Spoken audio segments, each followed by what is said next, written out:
எண்ணின் ஆன்மீக கலசம். வாழ்க்கை ஜோதிடர் திரு பி. முகுந்தன் முரளி.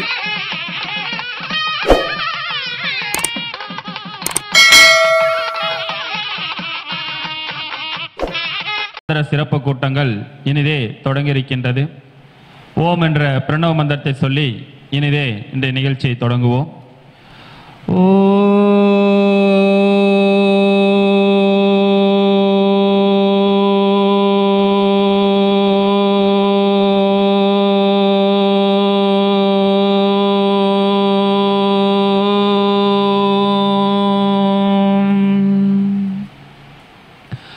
அருட்பெருஞ்சோதி அருட்பெருஞ்சோதி தனி பெருங்கருணை அருட்பெருஞ்சோதி அருட்பெருஞ்சோதி அருட்பெருஞ்சோதி தனி பெருங்கருணை அருட்பெருஞ்சோதி. ஓம் சூரிய பகவானை போற்றியும் சந்திர பகவானை போற்றியும் மங்கர பகவானை போற்றியும் புதன் பகவானை போற்றியும் குரு பகவானை போற்றியும் சுக்கிர பகவானை போற்றியும் சனீஸ்வர பகவானை போற்றியும் ராகு பகவானை போற்றியும் கேது பகவானை போற்றி. ஓம் ஸ்ரீ அங்காள பரமேஸ்வரி தாயே போற்றி.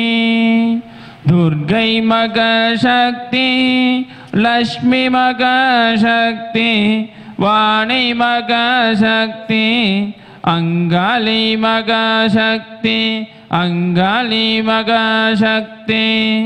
குரு பிரம்ம குரு விஷ்ணு குரு தேவோ மகேஸ்வரக குரு சாட்சாத் பரபிரம்ம தஸ்மை ஸ்ரீ குருவே நமக. குரு வாழ்க குருவே துணை. எல்லாம் நிறைவாகட்டும். 69வது மாதாந்திர சிறப்பு கூட்டத்திற்கு பல ஜோதிட குருமார்கள் எல்லாம் கலந்து கொண்டு நிறைய கருத்துக்களை இவ்விடத்தில் பதிவு செய்ய இருக்கின்றார்கள். எங்கள் மகரிஷி ஜோதிட ஆராய்ச்சி அறிவகத்தினுடைய கொள்கை பரப்பு செயலாளர் நம்முடைய ஜெகநாதன் ஐயா அவர்கள் இப்பொழுது வரவேற்புரையாற்ற வருமாறு வருக வருக என அன்புடன் அழைக்கின்றோம்.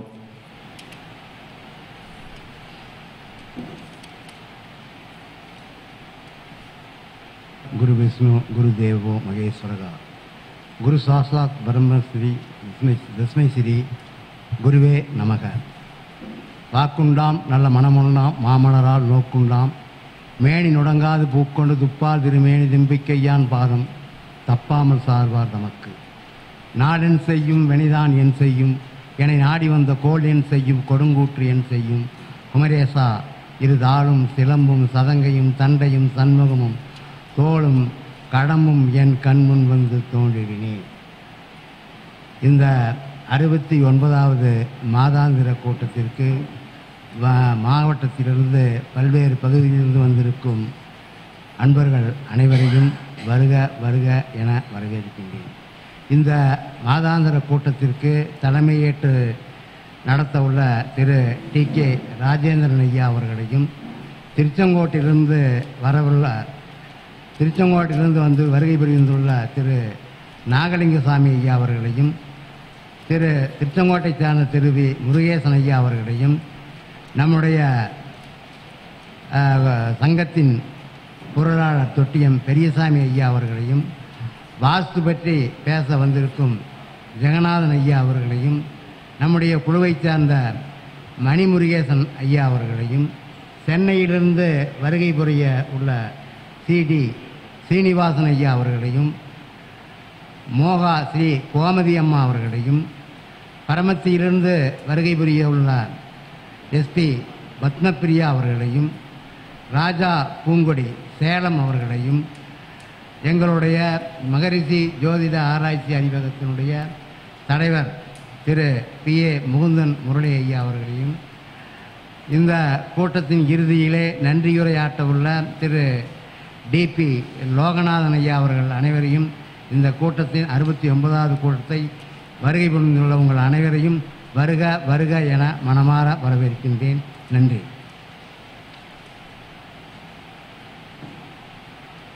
வரவேற்புரையாற்றிய ஜெகநாதன் ஐயா அவர்களுக்கு உங்களோட கைத்தட்டலோட நன்றியை தெரிவித்துக் கொள்வோம்.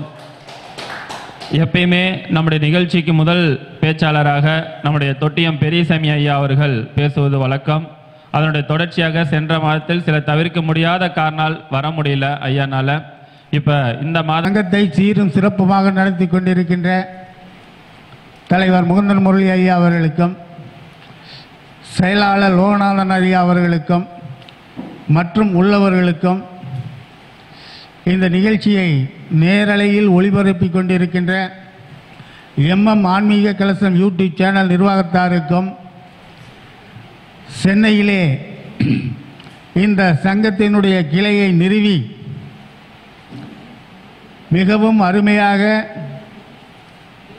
தலைநகரிலே பாண்டிய மன்னன் இமயமலைக்கு சென்று படையெடுத்து சென்று அங்கே கங்கை நீரை கொண்டு வந்தது போல நம்முடைய மாநிலத்தினுடைய தலைநகரிலே வந்து இந்த மகரிஷி ஜோதிட வித்யாலயாவுடைய கூட்டத்தை நடத்தி சிறப்பாக நடத்தி வந்திருக்கின்ற தலைவர் முகுந்தன் முரளி ஐயா அவர்களுக்கு மீண்டும் ஒரு முறை நன்றி சொல்லி நம்முடைய உரையை தொடங்குகின்றேன்.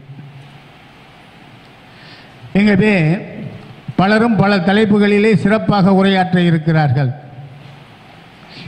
அந்த வகையிலே நானும் எனக்கு தெரிந்த ஒரு சில ஜோதிட கருத்துக்களை தங்கள் முன் பகிர்ந்து கொள்ளலாம் என்றிருக்கின்றேன். அதற்கு முன்பாக ஜோதி என்ற குருபதியும் வெள்ளி நீழலும் ஜொலிக்கின்ற கதிர்மதி சேயும் கணக்கனும் பாம்பும் ஆதி என்ற ராசி 12க்குள்ளே அடக்கி வைத்தார் ராயன் தானும் வாதி என்ற ஞானியும் பலவாறாக வையகத்தில் பூட்டி வைத்தார் வரிசையாக இவற்றையெல்லாம் ஜென்மனுக்கு சாதகமாக எடுத்துக்காட்டி சமத்தாக பலன் சொல்வதுதான் ஜோதிடம் என்று சொன்னார். எந்த தானத்திற்கு பலன் சொல்ல வேண்டும் என்றாலும் அந்த தானத்தை 600 லட்சணமாக கொண்டு பந்தித்த ஓரையாதிபதி 12 ராசிக்குள் இருந்த தன்மை கொண்டு சிந்தித்து பலன்களை எல்லாம் சீப்பிடுவாய் குருவின் கடாச்சாத்தாலே என்று சொன்னார். அந்த வகையிலே யானும் எம்முடைய குருநாதரை மனதில் கொண்டு எனக்கு தெரிந்த ஒரு சில ஜோதிட கருத்துக்களை தங்கள் முன் பகிர்ந்து கொள்கிறேன். அதாவது சொன்னான், இந்த பாட்டெல்லாம் சொல்றீங்களே, இந்த முதல் பாட்டில் கடைசி வரைக்கும் சொன்னாப்ல என்ன சொன்னார்னா, ஜோதி என்ற குருபதியும் வெள்ளி நீலன்னு சொல்லிட்டேன், ஆதி என்ற ராசி 12க்குள்ளே அடக்கி வைத்தார் சொன்னீங்க, வாதி என்ற ஞானியும் பலவாறாக வையகத்தில் பூட்டி வைத்தார் வரிசையாக. அதுக்கு என்ன சார் பொருள்? அப்ப இந்த ஜோதிடத்தை வந்து யாராலும் அவ்வளவு எளிமையாக எடை போட முடியாது. உச்சத்தில் இருக்கின்ற கிரகம் உச்ச பலனை செய்யும் என்று நீ எதிர்பார்க்க கூடாது. அது இருக்கிற இடத்தை பொறுத்து தான். நீசத்திலே ஒரு கிரகம் இருந்தால் அந்த கிரகமானது கெடுத்துவிடும் என்ற கணக்குக்கு நீ போகக்கூடாது. இந்த நீச பலனும் சில நேரங்களில் உச்சத்து பலனுக்கு மேலான பலனை செஞ்சிடும். இந்த உச்ச பலன் இருக்க, இந்த உச்ச கிரகம் பெற்றிருக்கு இல்லையே, அந்த திசை நடந்து பல பேரை கவிழ்த்திருக்கிறது. இது சொல்லலாம், உச்ச கிரகம் உச்சம் பெற்று, அதுவும் குரு உச்சம் பெற்று இப்படி ஆயிடுச்சேன்னு சொல்லலாம். அதனாலதான் சொன்னாரு, வாதி என்ற ஞானியும் பலவாறாக வையகத்தில் பூட்டி வைத்தார் வரிசையாக. இவ்வளவு அருமையான வார்த்தை. சரி, இன்னைக்கு என்ன தலைப்புனா, ஒரு நீண்ட நாள் ஒரு தலைப்பு. இப்போ ஒரு மனிதன் என்றால் அவனுக்கு வருகின்ற வருவாய், இன்னொரு பக்கம் அவனுக்கு செலவு. அப்ப இந்த வரவையும் செலவையும் இந்த ஜாதகம் எவ்வாறு சொல்லுகிறது? மத்திய அரசோ மாநில அரசோ பார்த்தீங்கன்னா 15 நாளைக்கு முன்னாடி பட்ஜெட் போட்டாங்க. அந்த பட்ஜெட் போடுகின்ற பொழுது வரவு இவ்வளவு, வரவு கடைசியில் செலவு இவ்வளவு, வரவு 8 செலவு 10ங்கிற கதையில் போயிடும். அப்போ மனிதன் பார்க்குறோம். இப்போ இந்த 2ஆம் இடம் என்பது வரவு. ஒரு ஜாதகனுக்கு வரக்கூடிய வருமானத்தை சொல்வது 2ஆம் இடம். அப்ப 2ஆம் இடம் எப்படி இருந்தால் அவனுக்கு வருமானம் வரும்? மூன்றாம் இடத்தோடு தொடர்பு கொண்டால் சகோதரனால் வருமானம், நான்காம் இடம் நிலப்புல வண்டி வாகனத்தினால் வருமானம், ஐந்தாம் இடம் பூர்வ புண்ணியம், பாட்டம் சம்பாரித்த பொத்து சொத்திலிருந்து வருமானம் வரலாம், ஆறாம் இடம் கடை வட்டி கொடுத்து வட்டி வாங்கிறது வருமானம், ஏழாம் இடம் கூட்டு தொழில் மனைவி, எட்டாம் இடம் மடாவடியால் சம்பாதிப்பது, ஒன்பதாவது இடம் தந்தை, பத்தாம் இடம் தொழில், 11வது லாபம். அடுத்து அவளை 12ஆம் இடம் எல்லாம் சொல்லிட்டு கடைசியில் ஏன் வச்சாங்க 12ஆம் இடத்த? அது செலவு பாருங்க. அப்போ லக்கணத்துக்கு பக்கத்துலேயே என்னத்தை வச்சாங்க? 2ஆம் பாவத்தை வச்சாங்க.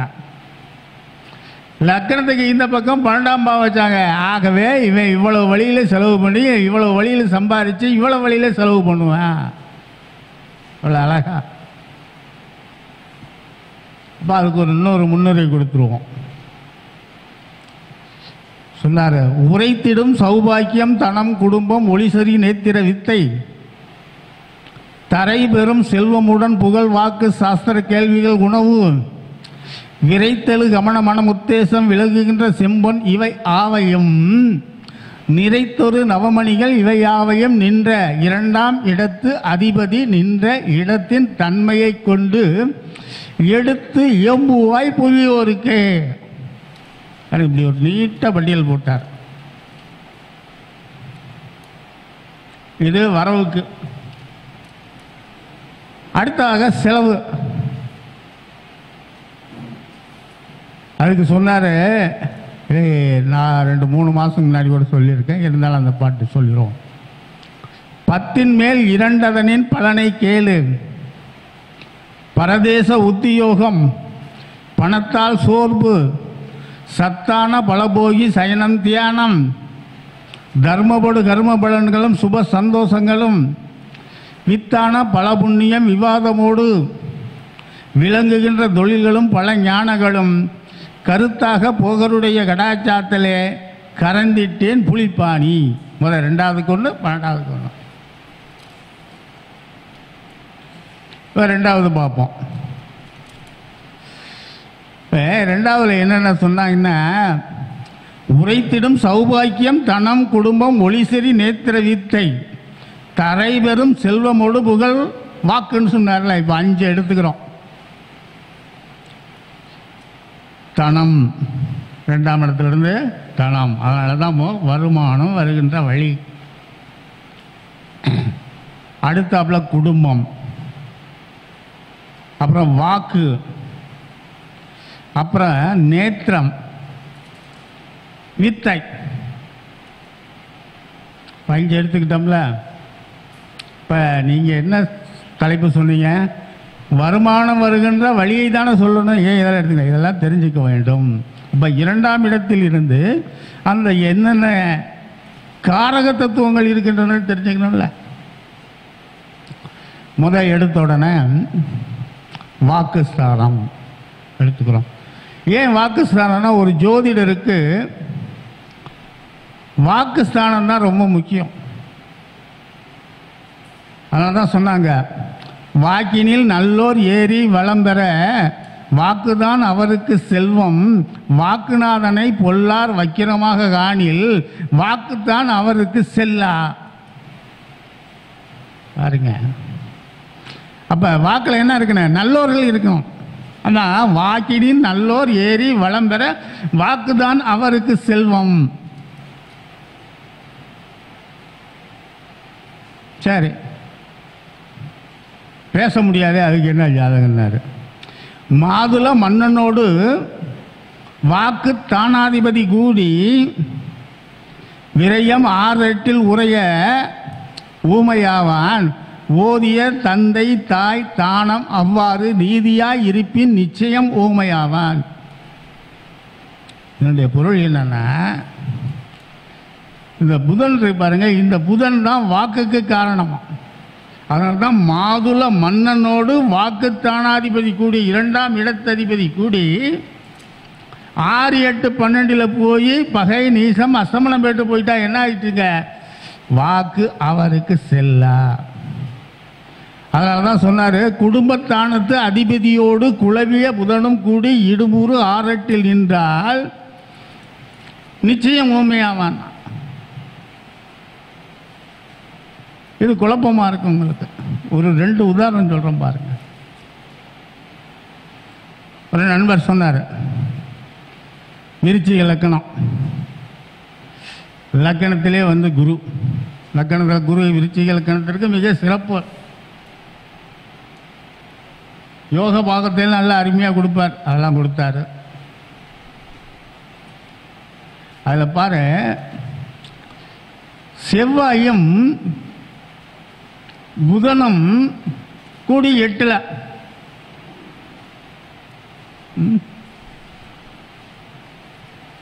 வாய் பேச முடியல பையனால். நீங்க சொன்ன பாட்டினுடைய அர்த்தம் அதில் வரலையே. 2ஆம் இடத்து அதிபதியோடு புதன் கூடி 6-8 பண்ணுறீங்க. ஆனால் அங்கே புதன் ஆட்சி பெற்றிருக்க. 8ஆம் இடத்து அதிபதி ஆட்சி பெற்று 6ஆம் இடத்து அதிபதியோடு சேர்ந்து 2ஆம் இடத்தை பார்க்கிற காரணத்தினால் அவனுக்கு என்னத்தை பாதிச்சிருச்சுங்க? வாக்குஸ்தானம் பாதிக்கப்பட்டு விட்டது. அப்ப புதன் 8ல் இருந்து 6ஆம் இடத்து அதிபதியோடு சேர்ந்தார். சேர்ந்து வாக்குஸ்தானத்தை பார்த்தாங்க. இன்னொரு நண்பர் சொன்னார், விசித்திரம், துலா லக்னம், 2ஆம் இடத்து அதிபதி 4ல், அங்கே சனியும். என்னங்க இந்த ஜாதகருக்கு நல்லா தானே இருக்கு, சனி உச்சம் பெற்றிருக்காரு, அங்கே ஆட்சி பெற்றிருக்காரு. யாரு? சனி உச்சம் பெற்றிருக்காரு, இது சனி ஆட்சி பெற்றிருக்காரு, செவ்வாய் உச்சம் பெற்றிருக்காரு. எவ்வளவு சிறப்பு. ஆனால் அவனும் வாய் பேச முடியல. அப்போ என்ன, எப்படி இதை கணக்கு எடுக்கிறது? புதனுக்கு இங்கே சம்மந்தமே இல்லையே. அப்போ அவர் சொன்னார், 2ஆம் இடத்திற்கு 6ஆம் இடத்ததிபதியோடு இந்த 2 கிரகம் சேர்ந்து, சனி செவ்வாய் சேர்ந்து 2 சாதாரணமாக இருந்துட்டுனா ஒன்றும் பண்ணாது. அவர் உச்சம், இவர் ஆட்சி. காரகத்தில் ஏதாவது ஒன்றை கெடுக்கிறேன்னு அவருக்கு எடுத்து விட்டார் சனி பகவான். சரி, இப்போ உங்கள் வாக்குக்கு சொன்னோம். அடுத்தாப்புல நேத்திரம். நேத்திரம்னா என்னங்க? பார்வை, கண் பார்வை. ஒரு ஜாதகத்தில் இன்னைக்கு பார்த்தீங்கன்னா 6-7 வயசு பையில கண்ணாஸ்பத்திரி கூட்டிகிட்டு போனீங்கன்னாவே அவன் ஏதோ ஒரு காரணத்தை சொல்லி கண்ணாடி மாட்டி விட்டுருவான். அவன் கண்ணாடி மாட்டும்போது ஒரு அருமையான காரணத்தை சொல்லுவான். சார், உங்கள் பையனுக்கு கொஞ்சோண்டு ஒரு அரை விழுக்காடு கீழே பவர் கம்மியாக இருக்குது, இந்த கண்ணாடியை மாட்டிக்கிட்டிங்கன்னா அது சரியாயிரும் அப்படிமா. நீ ஏன் அந்த ஆளுட்டு சொல்கிற பேச்சை கேட்டுட்டு கண்ணாடி மாட்டிட்டு 2 மாதம் கழித்து செக்கப் பண்ண போகணுன்னு வச்சுக்க, இப்போ அரை விழுக்காடாக இருந்த பார்வை கோளாறு 1.5 மாறிடும். நீ கண்ணாடியை போட்டுக்கிட்டு இருந்தாலும்.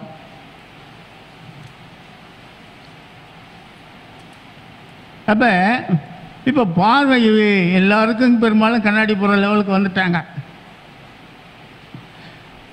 அப்போ எப்படி சார் நேத்திரம் இருக்கு? அந்த காலத்தில் எழுதி வச்ச பாடல் பாருங்க. சொன்னார், சுத்தமுள்ள லக்கினம் 12, 6, 8 சூழ்ந்துமே ஆதித்தனும் அம்புலியும் கூடி நிற்க பற்றியோதோர் குலவிக்கு இருகன் போவும், ஒருவர் பார்க்க ஒருவர் நின்றால் ஒரு கண் போகும். இந்த பாடலுடைய பொருள் என்னன்னா, வலது கண்ணுக்கு காரணகர்த்தாவாக இருக்கிறவர் யாரு? சூரியன். இடது கண்ணுக்கு சூரிய காரணகர்த்தாக இருக்கிறவர் சந்திரன். அதனால தான் 2 எடுத்துக்கிட்டாரு. இந்த 2 பேரும் சேர்ந்து 6, 8, 12 இருந்தால் தான் சுத்தமுள்ள லக்கணம் சேர்த்த. சுத்தமுள்ள லக்கணம் 12, 6, 8 சூரியனும் அம்மலியும் கூடி நின்றால், இல்லாட்டி எதிர் எதிர் நின்று பாதிக்கப்பட்டாலும் ஒரு கண் போகுமா. அடுத்தது சொன்னார், குற்றமுள்ள 12ஆம் இடந்தண்ணியில் சனி செவ்வாய் கூடி, பாருங்க, குற்றமுள்ள 12ஆம் இடந்தண்ணில் சனி செவ்வாய் அங்கே கூடி இருந்து, அடுத்தவரி சொல்றாரு, முற்றியதோர் குளவிக்கு இருகன் போகுமா. பாதிக்கப்பட்டிருந்தா 2 கண்ணும் போயிருந்தான். 12ஆம் இடத்துல சனி செவ்வாய் இருந்துன்னா பாருங்க. சரி, அடுத்தது சொன்னார், சொல்லும் ஐயா உமை ராசி தன்னில் 5, 6 சுகமாக சுங்கனோடு கூடி, பாருங்க, 5, 6 சுகமாக சுங்கனோடு கூடி வியத்தானம் ஏறி நிற்க, கொல்லுமையா இவன் கண்ணை கொடிய நோய் வந்து குவளையத்தில் ஆயுதத்தால் தோண்டி எடுப்பார்லாம். அப்ப 5 குடையவர் 6 குடையவர் சுங்கன் சேர்ந்து 12ஆம் இடத்தில் இருந்தால் கண் பாதிப்பு. அதே போல சூரியனும் சுக்கிரனும் 2ஆம் இடத்தில் இருந்து ஏதாவது ஒரு கிரகம் பாதிக்கப்பட்டிருந்தால் கண்டிப்பாக கண் பாதிப்பு ஏற்படும். அடுத்ததாக கண்ணுக்கு எப்படி சொல்றோம், ஒரு ஜாதகத்தில் 2ஆம் வீட்டதிபதி பாவர் வீட்டில் இருந்து அவரை சூரியன், சனி, செவ்வாய் பாவர்கள் பார்த்தால் கண்டிப்பாக அவருக்கு கண் நோய் வரும், கண் பாதிப்பு ஏற்படும். அடுத்ததாக 2ஆம் வீட்டில் சூரியன் செவ்வாய் இருந்து 2ஆம் வீட்டதிபதி 6, 8, 12க்கு சென்று விட்டால் அந்த ஜாதகனுடைய கண்களில் செவ்வரி படர்ந்திருக்கும். அடுத்ததாக ஒரு ஜாதகத்திலே 2ஆம் வீட்டதிபதியோடு லக்னாதிபதியும் கூடி 6, 8, 12இல் இருந்து பாவகிரகங்கள் பார்த்தால் கண் பெரிதாக இருக்கும். அடுத்ததாக ஒரு ஜாதகத்திலே 2ஆம் வீட்டதிபதி 6ஆம் வீட்டு அதிபதியோடு கூடி லக்னத்தில் இருந்து அந்த லக்னத்தில் இருக்கின்ற அந்த 2 கிரகத்தையும் லக்னாதிபதியோ அல்லது எந்த சுபகிரகமானது அவரை பார்க்காமல் இருந்தால் அந்த காலகட்டத்தில் அவருக்கு கண்டிப்பாக அறுவை சிகிச்சை செய்து செலவு அதிகம் வைக்கும். அடுத்ததாக ஒரு ஜாதகத்திலே 2ஆம் வீட்டதிபதியும் செவ்வாயும் இருவரும் சேர்ந்து 6, 8இல் இருந்தால் கண்டிப்பாக அவருக்கு கண்களில் கண் சிவந்திருக்கும். இப்படி சொன்னாங்க. ஒரு நண்பர் கண்ணாஸ்பத்திரி போயிட்டு வந்தார். அவர் ஜாதகத்தை எப்படியா இருக்குன்னு பார்த்தோம். கண் ஆப்ரேஷன் பண்ணிட்டு வந்தார். மகர லக்னம், சனி 6ல், ராகு திசை, சனி புத்தி. அந்த சனி 6ல் இருக்கின்ற சனிக்கு வீடு கொடுத்த புதன் நீசம். யாரோட சேர்ந்த நீசம்? சூரியனோட சேர்ந்த நீசம். கண் அறுவை சிகிச்சை. இப்படி பாருங்க, கண்டிப்பாக கண் நோய் வருவதற்கு 2ஆம் இடத்து அதிபதி சம்பந்தம் இருக்கும். அவர் கெட்டு போயிருக்க சம்பந்தம் இருந்ததான். சரி, அடுத்த பல்லு. இப்பெல்லாம் பல்லு பெரும்பாலும் எல்லாரும் சிறு வயசுலையும் போகுது, பெரிய வயசுலையும் போகுது. இருந்தாலும் அதுக்கு ஒரு ஜோதிடத்தில் ஒரு விதி சொன்னாங்க, அதை பார்த்துருவோம். ஒரு ஜாதகத்திலே 2ஆம் இடத்து அதிபதியோடு ராகு கூடி, அல்ல 6ஆம் இடத்து அதிபதியோடு ராகு கூடி 2ஆம் இடத்தில் இருந்தால் பல் பிரச்சனை. அதை போல ராகு எந்த ஸ்தானத்தில் நிற்கிறாரோ அந்த ஸ்தானத்து அதிபதி 6ஆம் இடத்து அதிபதியோடு கூடி 2இல் நின்றால் பல் நோய். அதனால தான் தத்த நோய் என்று சொன்னார்கள். பல் வலிக்கு பேர் தத்த நோயா.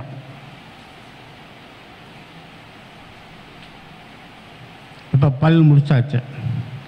அடுத்தாப்புல குடும்பம். சொல்ல வாழுகின்ற குடும்பாதிபதி ஈராரட்டில் வந்து நின்றால் அவன் குடும்பம் விளங்காதப்பா. முதல் சுற்றுகட்டாய் இருந்தாலும் முதல் வீடு பழித்தாலாம்.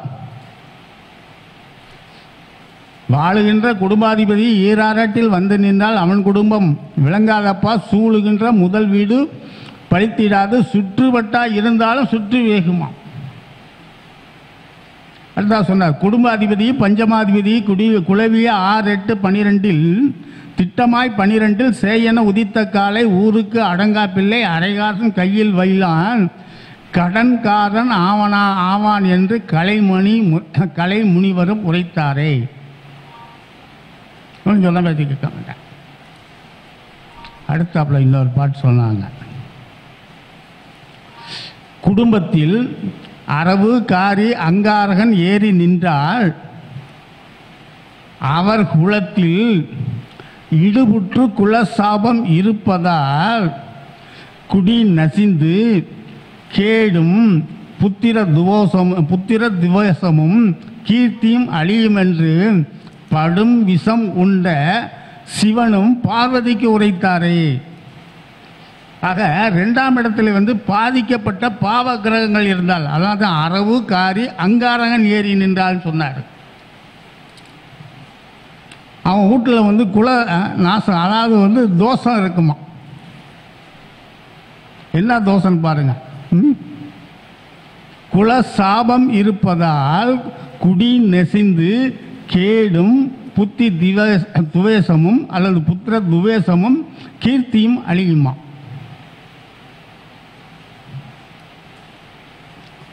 நீங்கள் பாருங்கள், சரியாக இருக்கா எல்லாமே. அடுத்ததாக வாக்கு சொல்லிட்டோம். அடுத்தாப்புல வித்தை. பெரும்பாலும் வித்தைனாவே யார் என்ன தொழில் செய்கிறாரே அதான் வித்தை. அது கல்வியில் கலெக்டராக இருந்தாலும் அது ஒரு வித்தை தான். வீட்டில் ஆடு மாடு மேய்ச்சிக்கிட்டு இருந்தாலும் அது ஒரு வித்தை தான் அவன் செய்கிற தொழில். அதற்கான கிரக அமைப்புகள் எவ்வாறு இருக்கும் பார்க்கலாம். வித்தையான் வித்தை தன்னில் விளங்கிடுவான் கீர்த்திமானாய். அப்ப 2ஆம் இடத்ததிபதி 2ஆம் இடத்திலே இருந்தால் கண்டிப்பாக அவன் என்ன தொழில் செய்கிறானோ அந்த காரகத்துக்கு ஏற்ப அவனுக்கு தொழில் அமையும். அதான் வித்தையான் வித்தை தன்னில் விளங்கிடுவான் கீர்த்திமானாய் சொல்லிட்டு அடுத்தது சொன்னார். கல்வியா, அதுக்கு சொன்னார், பொன்னும் புதனும் 2இன் கோபம் பொருந்திய கேந்திரத்தில் பின் திரிகோணம் ஏறி நிற்பின் உண்டாம் வித்தை லாபம்.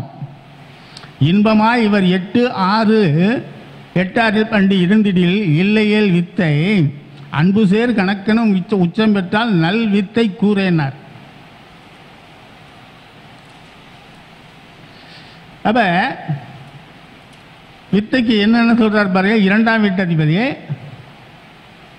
புதன் குரு இந்த 3 பேர் வந்து 2ஆம் வீடு, அதாவது கேந்திர திரிகோணங்களில் இருந்தால், அதனால சொன்னாரு முதல்வரியர், பொன்னும் புதனும் 2இன் கோவும் பொருந்திய கேந்திரத்தில் பின் திருகோணம் ஏறி நிற்பின் உண்டாம் வித்தை லாபம். அவன் தான் செய்கின்ற தொழிலில் நிச்சயமாக காசு சம்பாதிப்பு சிறப்பாக இருப்பான். அடுத்தவரை சொன்னாரு, இன்பமாய் இவர் 8, 6 இருந்திடில் இல்லையே வித்தை அவனுக்கு இல்லை. நிரந்தரமான வேலை செய்ய மாட்டான். அடுத்து சொன்னார், அன்பு சேர் கணக்கனும் உச்சம் பெற்றால் நல்வித்தை கூறே. சரி, அடுத்தவரை சொன்னார், ஆட்சி நல் உச்சத்தோடு அருள் குருவின் பார்வை பெற்று மாட்சிமை தாங்கிய 2ஆம் இடத்தில் மாபுதன் நிற்பான் ஆகியில் பேச்சில் ஞானம் சொற்றும் பெரும் புலவன் ஜோதிடன் ஆவான்னார். மாட்சிமை தாங்கிய 2ஆம் இடத்தில் மாபுதன் இருக்கணும். மாட்சிமை தாங்க 2ஆம் இடத்தில்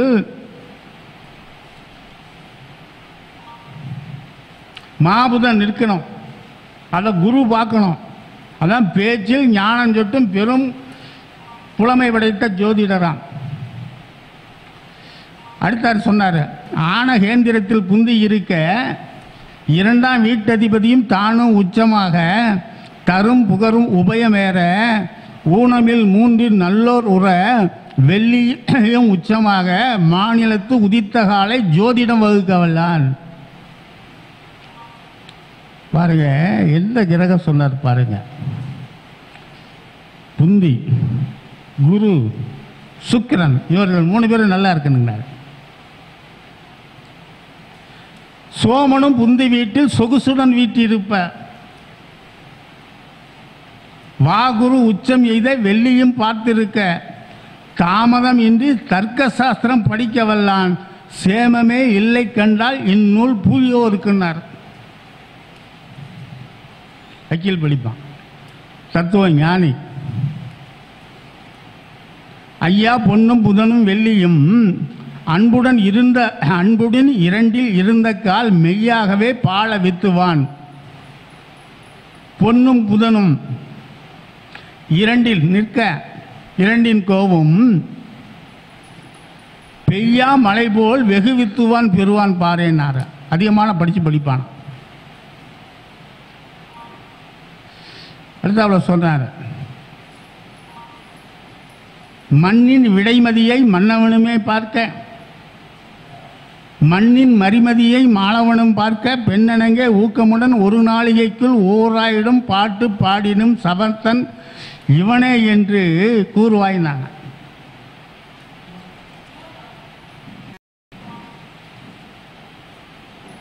அடுத்தா சொன்னார், பானுக்கு 11 பார்மகனும் மந்திரியும் தான் உற மண்ணும் விண்ணும் புகழ. இப்போ எடுத்துறாரு, சூரியனுக்கு 11 செவ்வாயும் குருவும் அந்த ஜாதகத்தில் எந்த ஜாதகத்தில் இருக்கிறார்களோ அவர்கள் யாரும் எப்படி இருப்பாங்களா? மண்ணும் விண்ணும் புகழ. நாவலர்கள் போற்றும் பிரசண்ட வித்தை மேவும் இவனுக்குனார்.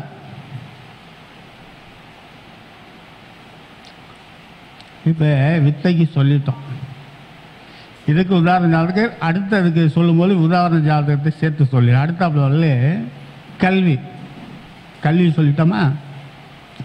அடுத்தாப்புல தனம். வாக்கினில் நல்லோர் ஏறி வளம்பெற வாக்குநாதனும் தீர்க்கமாய் ஆட்சி உச்சம் பெற்று திருந்தவே இருப்பாராயில் பாக்கிய யாவையும் பெற்று பாருங்க, பாக்கிய யாவையும் பெற்று பயிலும் நாள் அளவு கொண்டு தேக்கிய திரவியத்தோடு சிறப்பாக வாழ்வான். அவன் அதாவது அக்கௌண்ட் பேங்க்கில் டெபாசிட் நிறையா இருக்குமா, கையில் பணம் வச்சுருப்பான். அதான் தேக்கிய திரவியத்தோடு திறமையாக வாழ்வான், சிறப்போடு வாழ்வான். அதுக்கு முதல்வர் என்ன சொன்னார் பாரு, வாக்கினில் நல்லோர் ஏறி வாக்குநாதனம். 2ஆம் இடத்துல ஒரு சுபக்கிரகம் இருக்கணும். 2ஆம் இடத்து அதிபதியும் நல்ல இடத்துல இருக்கணும். காசு வச்சிருப்பான்.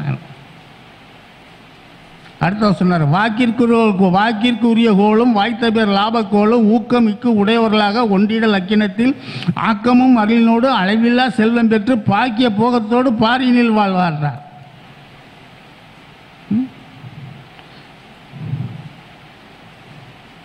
அப்ப இல்லை 2ஆம் வீட்டு அதிபதியை மையமாக வைத்து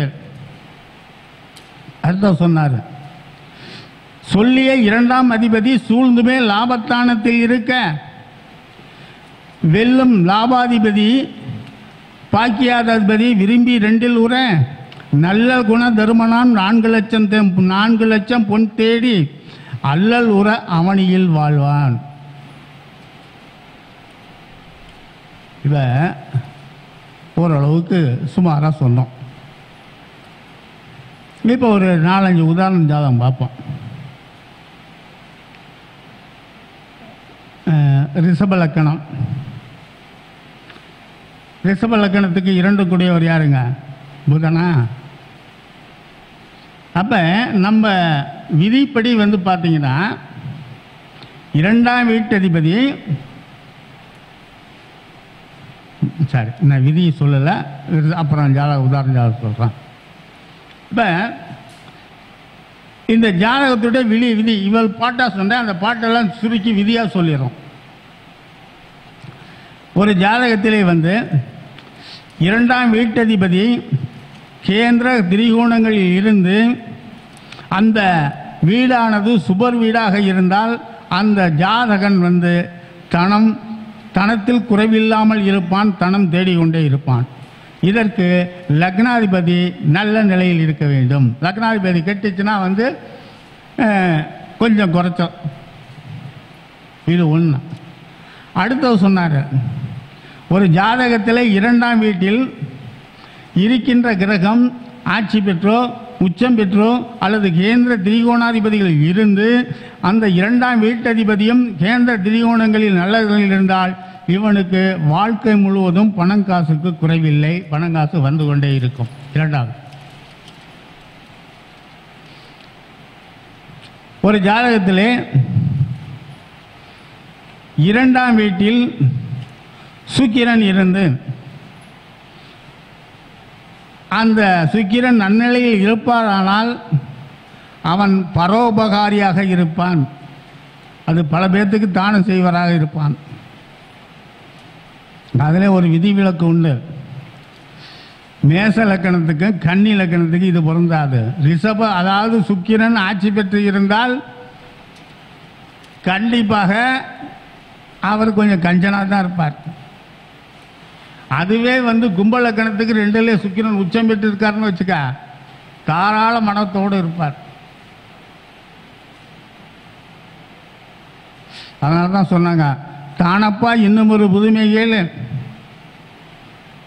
தயவாக தனபதியும் தனத்தில் ஏற, கோணப்பா குமரனுக்கு தனம் இருந்தும் குவளையத்தில் கஞ்சனடா ஒருவனுக்கும் ஒரு காசு ஈயான், மானப்பா மக்கள் பெண்டீர் புஷ்டியாக மடிரொம்ப உண்ணாமல் பதனம் செய்வான், ஊனப்பா போகருடைய கடாச்சாத்தலை உரைத்தேனே புலிபாணினர்.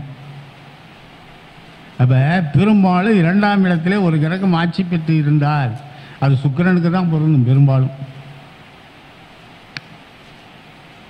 சரி, அடுத்தாப்புல 2ஆம் இடத்துல புதன், சுபகிரகங்கள்லாம் சொல்கிறோம். அடுத்த இதில் பாவ கிரகத்தை எடுத்துக்கிறோம். புதன் இருந்து குரு பார்த்தால் இவன் வந்து தாராள பிரபுன்னு சொல்கிறான் பாரு, எந்த பொருள் யார் கேட்டாலும் கொடுத்துருவானா, கர்ண பரம்பரை.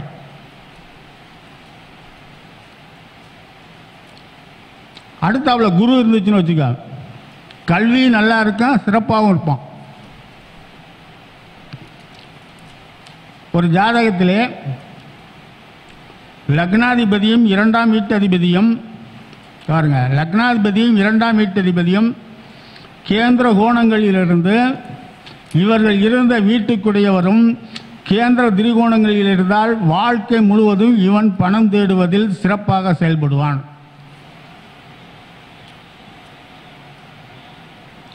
ஒன்று. இரண்டாவதாக, எந்த ஒரு லக்னமாக இருந்தாலும் 2ஆம் வீட்டில் அல்லது லக்னத்தில் ஆட்சி பெற்ற கிரகம் இருந்தாலும் உச்ச பெற்ற கிரகங்கள் இருந்தாலும் அல்லது அந்த லக்னத்திற்குரிய கேந்திராதிபதி திரிகோணாதிகள் இருந்து இவர்களை சுப கிரகங்கள் பார்த்தால் வாழ்க்கை முழுவதும் அவன் பணம் வந்து கொண்டே இருக்கும், பண கஷ்டம் என்பது இருக்காது. அடுத்தாப்புல ஒரு ஜாதகத்திலே லக்னாதிபதி 2லும் 2ஆம் வீட்டு அதிபதி லாபஸ்தானத்திலும் லாபாதிபதி லக்னத்தில் இருந்தால் அவன் வாழ்க்கை முழுவதும் கணக்கு பிள்ளையா இருப்பான். வரவு செலவு வந்துக்கிட்டே இருக்கும், பணம் வரும் போகும், வரும் போதும் பேங்கில் கேஷியர் தான். அதனால தான் அந்த யோகத்துக்கு பேர் சக்கர யோகம் என்று சொன்னார்கள். அடுத்தது சொன்னார், ஒரு ஜாதகத்திலே லக்னாதிபதி கேந்திர திரிகோணங்களிலிருந்து அவருடன் குரு கூடியிருந்தாலும் அல்லது ஒரு ஜாதகத்தில் 2ஆம் அதிபதி கேந்திர திரிகோணங்கள் இருந்து அவருடன் குரு கூடியிருந்தாலும் அவனுக்கு வாழ்க்கையில் பண கஷ்டம் இல்லை. அடுத்ததாக சொன்னார், ஒரு ஜாதகத்திலே 2ஆம் வீட்டு அதிபதி, அதாவது லக்னாதிபதி எந்த வீட்டில் இருக்கிறாரோ அந்த வீட்டிற்கு 2ஆம் வீட்டு அதிபதி பாருங்க, லக்னாதிபதி எந்த வீட்டில் இருக்கிறாரோ அந்த வீட்டிற்கு 2ஆம் வீட்டு அதிபதி கேந்திர திரிகோணங்களிலிருந்து ஒரு சுபகிரகத்தினுடைய பார்வை இருந்தால் அவனுக்கு பணம் வந்து கொண்டே இருக்கும். அடுத்தாப்புல லக்னத்திற்கு 2ஆம் அதிபதி கேந்திர திரிகோணங்களிலிருந்து சுபருடைய பார்வை பெற்று நல்நிலையில் இருந்தால் அவனுக்கு வரும். 3வது சொன்னார், அதிலே இந்த லக்னத்திற்கு 2ஆம் வீட்டு அதிபதியும் லக்னாதிபதிக்கு 2ஆம் வீட்டு அதிபதியும் ஒன்று சேர்ந்து ஓர் ஸ்தானங்களில் இருந்தாலும் நேராக பார்த்து கொண்டாலும் பரிவர்த்தனை அடைந்தாலும் காசு சிறப்பாக அமையும். அடுத்தாப்புல ஒரு ஜாதகத்திலே 2ஆம் வீட்டு அதிபதி லக்னாதிபதி எந்த வீட்டில் இருக்கிறாரோ அந்த வீட்டிற்கு அதிபதி எங்கே சென்று எந்த வீட்டில் இருக்கிறாரோ அவர் எந்த நிலையில் இருக்கிறாரோ அதன் வழி அவனுக்கு அந்த ஜாதகத்திற்கு பணம் வந்து கொண்டே இருக்கும். அடுத்தாப்புல இப்போ உதாரண ஜாதகம் போட்டுருவோம். ரிஷப லக்கணம், 2 புதன் 5ல் போய் ஆட்சி உச்சம் எல்லாம் திரிகோணம் எல்லாம் பெற்றிருக்கார்.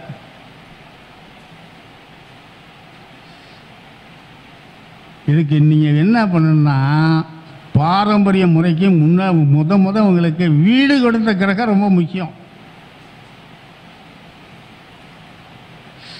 இப்போ லக்னாதிபதி லக்கணத்துக்கு 2 புதவன் ஆட்சி பெற்று 5லே ஆட்சி பெற்று திரிகோணம் கேந்திரம் மூல திரிகோணம் பெற்று இருக்கார்.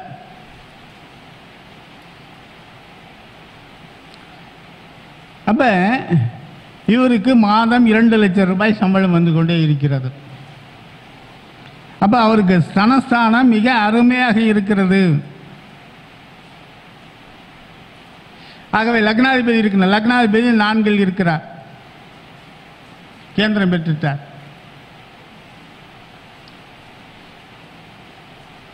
இதே நாங்கள் 2ஆம் இடத்தை பற்றி தான், மீதி உள்ளெல்லாம் போகல. இது ஒரு ஜாதகம். 2வது ஜாதகம் அதே மாதிரி ரிஷப லக்னம், 2ஆம் இடத்ததிபதி புதன் 10ல் இருக்கார். அதோட கூட சுக்கிரனும் இருக்கிறார். இவருக்கு வாழ்க்கை முழுவதும் பண கஷ்டமே கிடையாது. நீங்கள் நினைக்கலாம் 6 சுக்கிரன் கூடியிருக்காரே அப்படின்ட்டு. இருந்தாலும் அப்பைக்கு அப்போ கஷ்டம் வந்தாலும் எப்பொழுதும் ஆகிட்டு இருக்க. இன்னொன்று சொல்கிறேங்க, ஆனால் குரு 8ல் போய் மறைஞ்சதுனால 8 குரு 7ல் போய் இருக்கிறதுனால சில கஷ்டங்கள் இருக்கும். இன்னொரு நண்பர் ஜாதகம் இதே ரிஷப லக்னம், அதே 8க்கு அதே 2 புதனும் லக்னாதிபதியும் 10ல் இருக்காங்க. அவங்க கூட ராகு சேர்ந்துட்டார் ரிஷப லக்னத்துக்கு. ஆனால் வாழ்க்கையில் பணப்பிரச்சனை இருக்கிறது. காரணம் என்ன? ராகு. அதோட விஷயம் என்னென்னா, இந்த வீடு கொடுத்த கிரகம் இருக்குள்ள சனி பகவான் அவர் 8ல் போய் உட்காந்துட்டார். அதனால் அந்த பணத்தட்டுப்பாடு இருந்து கொண்டே இருக்கும். பாருங்கள், லக்னாதிபதி 2ஆம் அதிபதி, இந்த 2ஆம் அதிபதிக்கு வீடு கொடுத்துக்கிறோம். இந்த 3 தான் எடுத்துக்கிறோம், வேற எங்கேயும் விடல. அடுத்தாப்புல மிதுன லக்னம். இந்த மிதுன லக்னம் அதுக்கு 2ஆம் வீட்டு அதிபதி யாருங்க? சந்திரன். அவர் போய் 10ல் உட்காந்துருக்கார். தன் தொழிலினால, தொழில் வாழ்க்கை முழுவதும் தொழில், அந்த தொழிலே அவருக்கு வருமானம் வந்து கொண்டே இருக்கிறது. இல்லைங்களா? ஒன்று. அடுத்தாப்புல கடக லக்கணம். கடக லக்கணத்திற்கு 2 கூடியவர் யாருங்க? சூரியன். இந்த சூரியன் 10ல் போய் உச்சம் பெற்றார். 10ல் போய் உச்சம் பெற்றுட்டார்.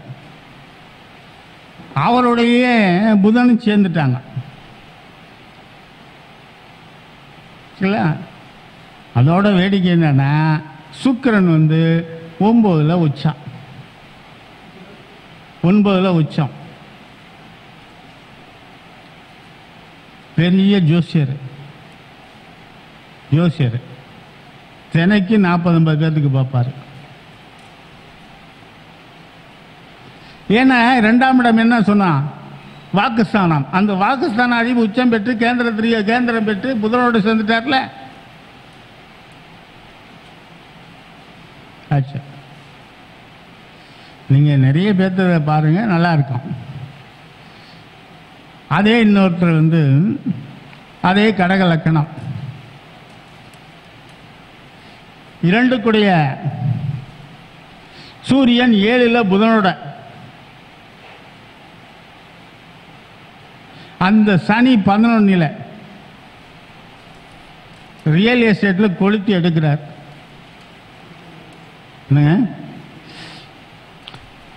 கடக லக்கணம். 7ஆம் இடத்துல சூரியனும் புதனும். அவருக்கு வீடு கொடுத்த சனி 11ல் கொளுத்தி எடுக்கிறார்.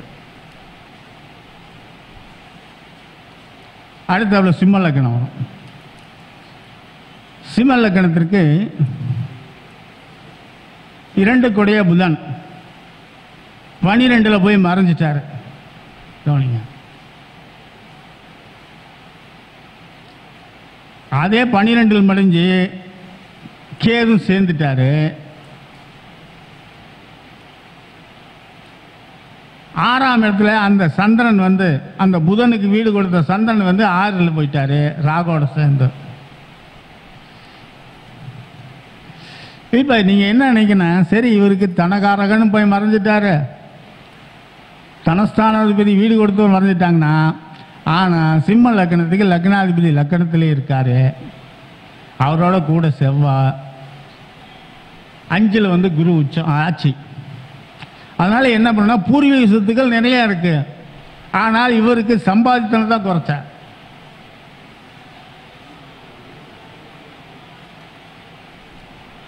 அப்ப லக்னாதிபதி வலுவா இருக்காரு, பூர்வ புண்ணியாதிபதி 5ஆம் வீட்டு அதிபதி அதிகமா இருக்காரு, செவ்வாயின் லக்னத்தில் இருக்காங்க. அதனால நிலபுலன்கள் சாஸ்தியா இருக்கு. ஆனால் இவர் சம்பாதித்து வரக்கூடிய 2ஆம் இடம் சம்பந்தப்பட்ட வருமானம் குறைவு. இன்னொருத்தர் அதே சிம்ம லக்னம், 2ஆம் வீட்டு அதிபதி 7ல், கூடவே லக்னாதிபதி.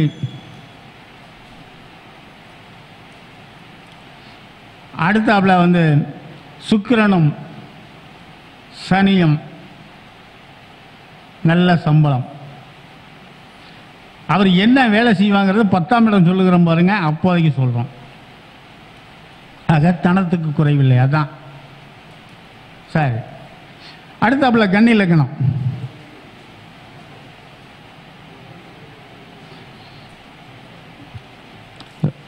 கன்னி லக்னத்திற்கு 2ஆம் வீட்டு அதிபதி 2லே ஆட்சி பெற்றிருக்கார். சுக்கிரன் ஆட்சி பெற்றிருக்காரு.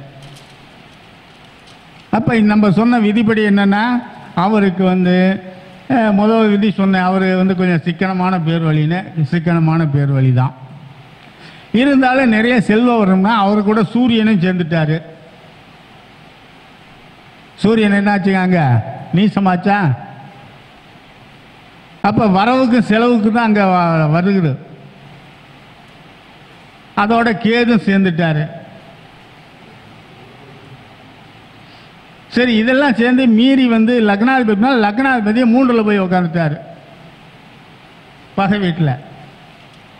ஆகவே இவருக்கு நிலப்புலன்கள் அத்தனையும் இருக்கின்றன.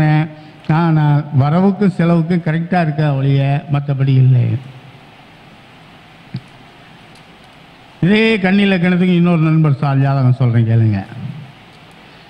கன்னி லக்கணத்துக்கு 2ஆம் இடத்துல வந்து புதனும் சுக்கிரனும். கல்வி அறிவும் அருமையான அறிவு, வருமானமும் நல்ல வருமானம். ஒரு பாட்டு சொன்னல, பேங்க் டெபாசிட் வாக்கினில் நல்லோர் ஏறி வளம் பெற வாக்குத்தானமும் தீர்க்கமாய் ஆட்சி உச்சம் திருந்தவே நிற்பான் நாளில் பாக்கிய நாள் பாக்கியவானாய் பாரினில் பயிலும் நாள் அளவு கொண்டு தேக்கிய திரவியத்தால் சிறப்போடு வாழ்வானால. இந்த தேக்கிய திரவம் என்ன? பேங்க் டெபாசிட் ஒரு 70-80 லட்சம் வச்சிருக்கேன். அதான் சொன்னேன், தேக்கிய திரவத்தோடு. 4ஆம் இடத்துல குரு வந்து இருக்கார் ஆச்சு, அதோட செவ்வாயும் சேர்ந்துட்டாரு.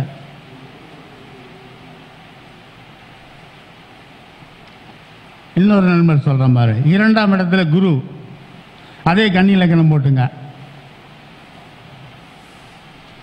குரு 7ஆம் இடத்துல வந்து சந்திரன், சுக்கிரன், அருமையான சம்பளம் வருமானம். அதாவது இன்னொன்று எடுத்துங்க, இன்னும் அடுத்தது சொல்லும்போது விளக்கமாக சொல்கிறோம். சரிங்களா? அடுத்த துலா லக்கணம் எடுத்துக்க. துலா லக்கணத்துக்கு 2 கூடையவர் யாருங்க? செவ்வாய். ஒரு நண்பருடைய சாகத்தில் 2 கூடைய செவ்வாயும்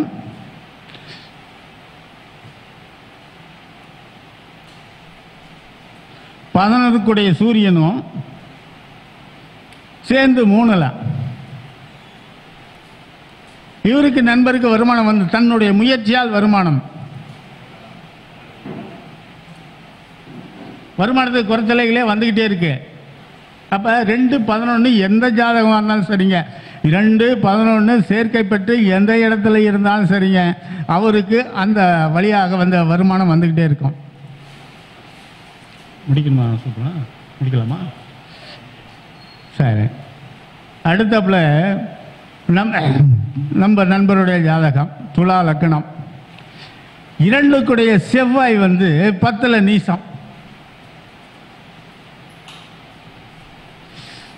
நான் என்ன சொன்ன ஆரம்பத்திலே முன்னுரையில் என்ன, நீசமான கோள் நீச பலனை கொடுக்காது, உச்சமான பலன் தூக்கி கொடுக்காதுன்னு சொல்லியிருக்கோம்.